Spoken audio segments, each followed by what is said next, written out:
Coming up, a student org stands up for Israel on campus. And later, the University of Iowa celebrates and highlights cultures on campus. It's amazing for women's wrestling. These little girls that get to come and now actually see their dreams come true. Iowa City plans to stay warm before fall break. All that and more coming up on this Monday morning edition of DITV News. DITV News starts right now.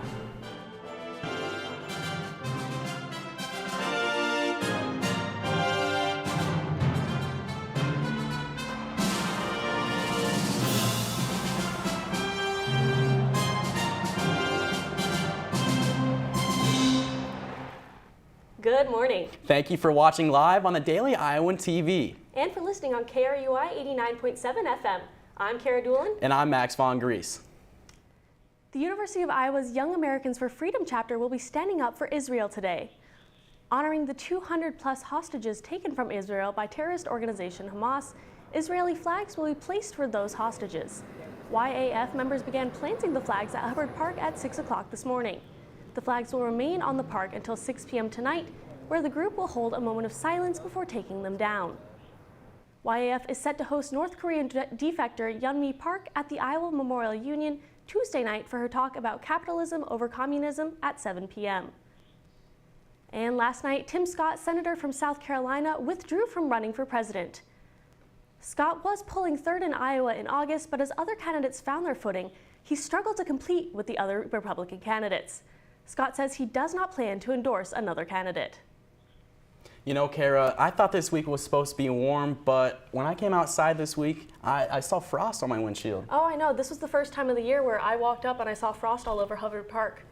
And DITV's David Consuelos is live outside with our forecast now.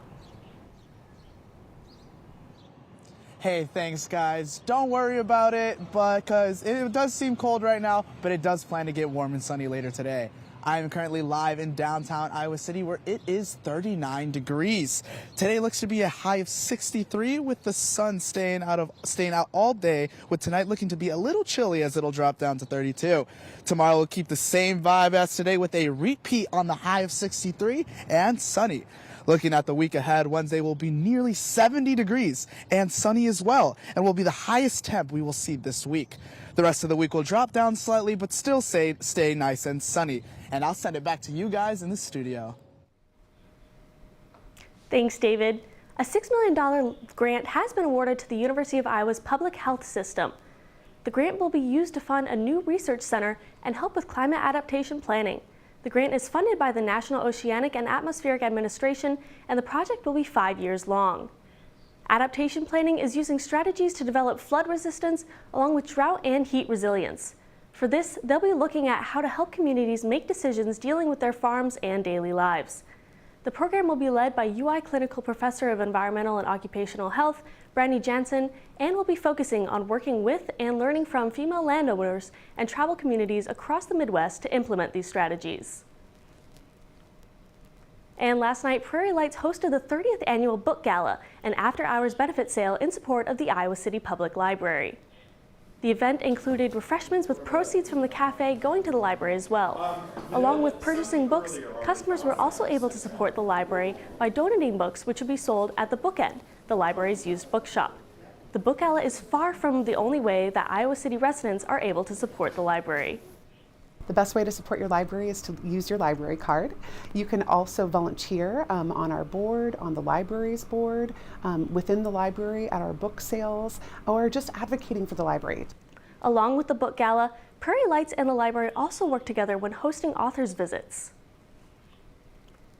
And a familiar market returned to downtown Iowa City just in time to kick off the holiday season. We'll go back to David, who is still live outside with more on the festive event. Thanks, Kara. The Iowa City Downtown District began their pop-up market over the weekend to provide a festive and unique shopping experience to highlight and support local business. This year's pop-up shop will see a list of businesses rotating in and out of the market throughout November and December, with up to 3 shops at each time. This weekend saw newly opened sneaker store Tribute Kicks join the market for the first time. This is the stuff you don't really see in like Walmart and You get unique shoes like this. We donate to substance abuse charities and stuff like that, so we do it every month, and we just want to get the word out and help our community. Joining tribute kicks across the market was Wilson's Orchard and Farm, selling festive holiday merchandise and fresh cider and farm goods for all those who pass by. You gotta start a little earlier to remind people, sometimes people don't think about shopping till the very end, so if you can remind them earlier, they might buy some early gifts that, they may normally just buy online last minute. I think it's very important, or otherwise, you have a lot of downtowns that are just dead, and without, shopping locally, you're gonna have a ghost town, and no one wants to live in a ghost town. They want to live in a vibrant community with, lots to do and lots to see. I mean, it's just fun to chat with people, we sell the hot cider and, it smells great. Everything's fun. More than 20 vendors will rotate in and out of the shop over the next 2 months, hoping to catch support from the locals and promote their local business. Back to you guys in the studio. Thanks, David. International Education Week begins today, and DITV reporter Madison Johnson has more on how you can get involved. Today marks the beginning of International Education Week, a week-long celebration of international exchange. International Education Week includes many events hosted by both international programs and other colleges and organizations on campus. While International Education Week has just begun, the university has been holding events for it all month long, starting with the Multicultural Showcase. This showcase, hosted by the Organization for Active Support of International Students, or OASIS, brought together various organizations both at the university and in Iowa City to show off their skills and compete for funding for their organizations. We're in a very unique position where we're not really affiliated with any specific culture or ethnicity or region, and so we get to act as that bridge between the student body and the other cultural student bodies at the university. And so something like the showcase brings everyone of similar interests together and puts all of these different aspects of culture, diversity, inclusion all together for everyone to check out.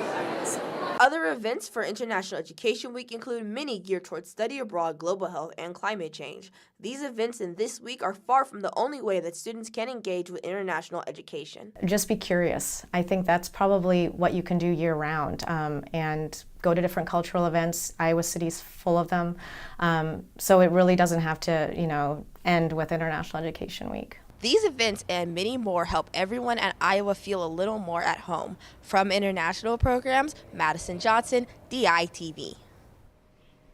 And the Interstate I-80 closed last night in Coralville for construction. The road will close at 11 p.m. each night and open at 5 a.m. each morning until Thursday. A detour will be set up at exit 240 and bring drivers back onto the interstate at exit 242. The construction is part of a project that aims to change the shape of Coralville's interchange with I-80. And students are getting opportunities to produce theater shows at Riverside Theater in Iowa City. DITV's Claire Green is live outside of Riverside with more on what this means. Thanks, Kara. That's right. I'm standing outside of Riverside Theater where professional actors put on plays written by 4th through 6th graders. This is a unique opportunity for elementary students here in Iowa City. There are plenty of opportunities to act in kids theater, but you don't always have a chance to write. Not everyone wants to be the center of attention on stage. So I think it's very validating to see your writing literally come to life in a magical sense on stage. So yeah, I think the feeling I'm getting is excitement for the playwrights and hope that it's inspiring confidence. Saturday, a production of Oh My Gourd was staged, bringing joy and laughter to the audience. Riverside hopes to continue this new tradition going into next year. They hope to encourage getting more young people diverse opportunities in the arts.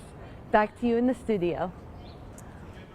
Thanks, Claire. And Max, I hear that it was a pretty historical weekend in terms of Iowa women's athletics. Yeah, not only was it historical on the mats in Carver Hawkeye Arena, Kara, but also on the hardcore floors in northern Iowa. And DITV Sports Director Michael Merrick was at the historic duel on Sunday. Jesus Christ. Hawkeye women's wrestling team hosted their first home duels against 3 other D1 programs, and it was a moment that many have waited a lifetime for. And you can never truly imagine what it's going to be like walking out into Carver Hawkeye Arena with all the fans cheering for you as a Hawk. It's the best feeling in the world. It's a moment that these women have been waiting for a very long time. Just that opportunity to get on this level of stage, like Marlon said earlier, representation matters, and being able to represent a Division I Power 5 conference institution like University of Iowa is huge.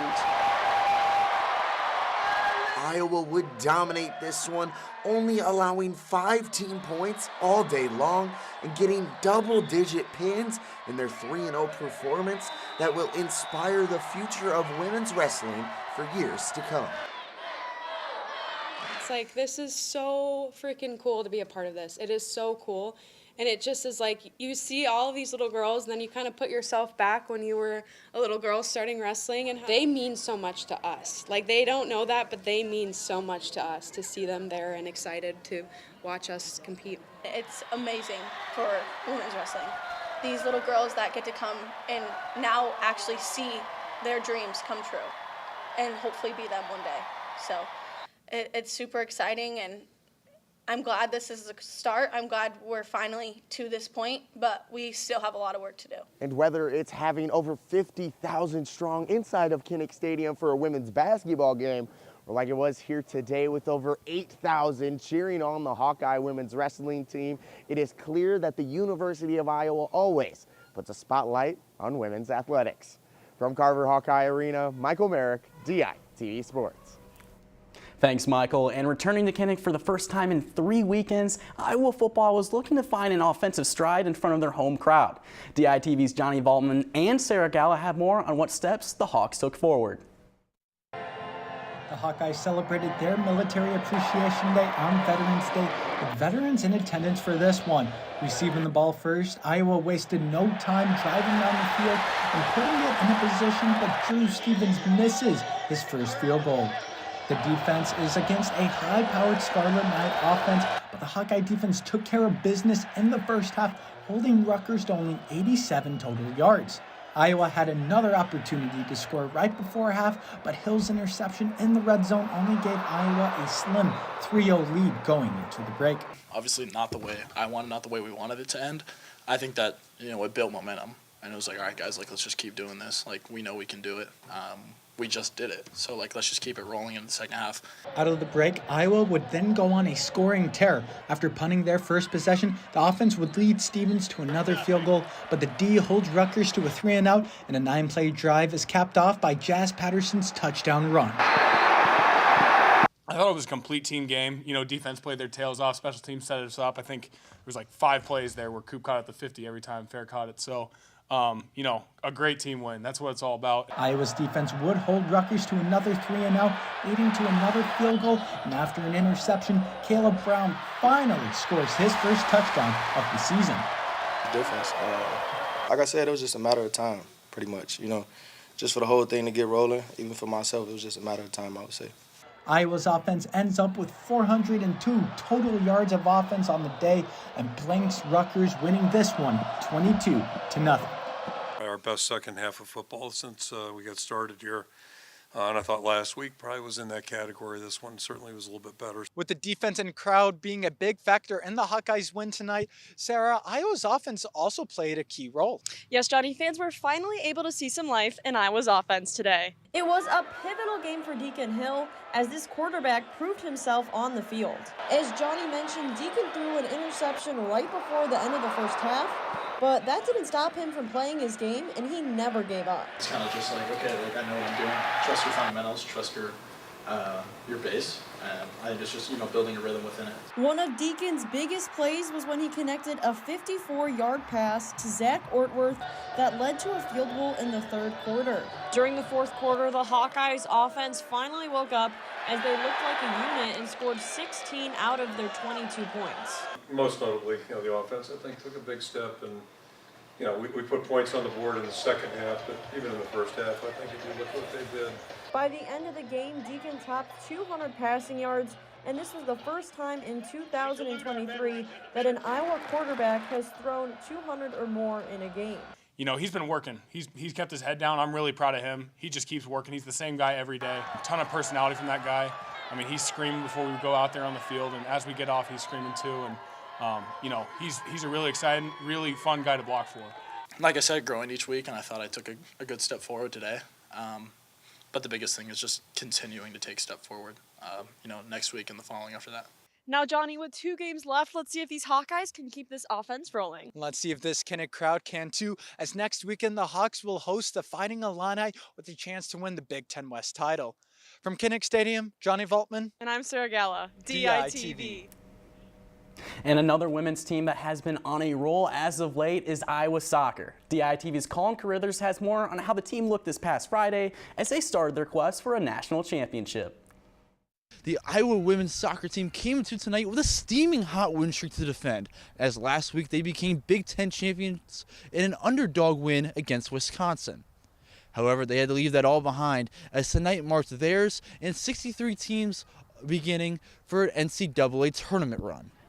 The Iowa soccer complex attendance record was broken as 2,639 fans witnessed a Hawkeyes team who was very much in control all game. It seemed that every time Bucknell touched the ball, they were immediately giving it right back to the Hawks. And it's evident when you see that Iowa had possession of the ball for an outstanding 67% of the entire game. Because of this, they actually outshot the Bison by a wide 31-5 margin. However, the Lady Hawks still had a lot of missed opportunities in this one, as they had 10 shots on goal, and still, this one went to overtime with a blank scoreboard. That was until Josie Durr got her 7th goal in the season with this blast to go up 1-0. And then later in overtime, it was Kelly McGroarty there for Elio Mott's putback, giving the Hawkeyes some much-needed insurance and eventually the 2-0 win. Now the Hawkeyes stay undefeated against the Patriot League all time with tonight's victory, and they will now go play in the round of 32 of the NCAA tournament against the 4 seed in the region, the Georgia Bulldogs. From the Iowa Soccer Complex, Colin Carruthers, DITV Sports. And yesterday, Caitlin Clark and the Iowa women's basketball squad traveled to Cedar Falls and visited the UNI Panthers for an in-state matchup. Caitlin Clark led the way with a triple-double, tallying 24 points, 11 assists, along with 10 rebounds as the Hawkeyes came home with a 94-51 win. Clark is now the all-time leading scorer in Iowa women's basketball history and is on pace this year to break more records, as she is currently on track to break the all-time scoring record in a career for NCAA women's basketball. You can keep up with her historic run on the Daily Iowan specific Caitlin Clark tab at the top of the Daily Iowan webpage. And on Friday, the Hawkeye men's basketball team defeated Alabama State 98-67. It was a close one for a while, but freshman Brock Harding provided the spark the Hawkeyes needed off the bench to get the team rolling. He came into the game, stole the ball, and drilled a floater to take the lead for the Hawks. Brock would go on to continue to make plays on both ends of the floor, finishing the game with 7 assists and 2 steals. He has a really keen ability to be on the bench and watch the game and figure out what he needs to do when he comes in to affect the game in a positive way. Junior Peyton Sanford posted his first career double-double with 17 points and 12 rebounds, while senior Patrick McCaffrey led the team in points with 22. And yesterday afternoon, Iowa Volleyball had their senior night as they welcomed in Northwestern for their final home game of the season. The Hawkeyes recognized 6 seniors. It would be Audrey Black, Delaney McSweeney, Caitlin Butner, and Bailey Ortega, and Jacqueline Casper's last home game as a Hawkeye. And unfortunately for those 6, their senior night was spoiled by the Wildcats as Northwestern came into Iowa City and swept the Hawkeyes 3-0. Yesterday's loss, Northwestern puts the Hawkeyes at 8-20 overall with 0 conference wins all season. They travel to Wisconsin next Saturday for their final game of the season. And you know, Kara, Caitlin Clark's got to be in the Hall of Fame after this season. Oh, for sure. And speaking of the Hall of Fame, the 2023 National Toy Hall of Fame has been announced. Baseball cards, Cabbage Patch Kids, the Nerf ball, and Fisher-Price's Corn Popper all received the honor this year. The Corn Popper is a special 4th edition this year after winning a vote for the best forgotten toy. This vote was held in honor of the Hall's 25th anniversary. Alrighty, and thank you for tuning in to DITV News and listening to KRUI 89.7 FM. Be sure to head over to dailyiowan.com from all your latest news every day. For DITV News, I'm Kara Doolin. And I'm Max Von Gries. Have a great start to your week.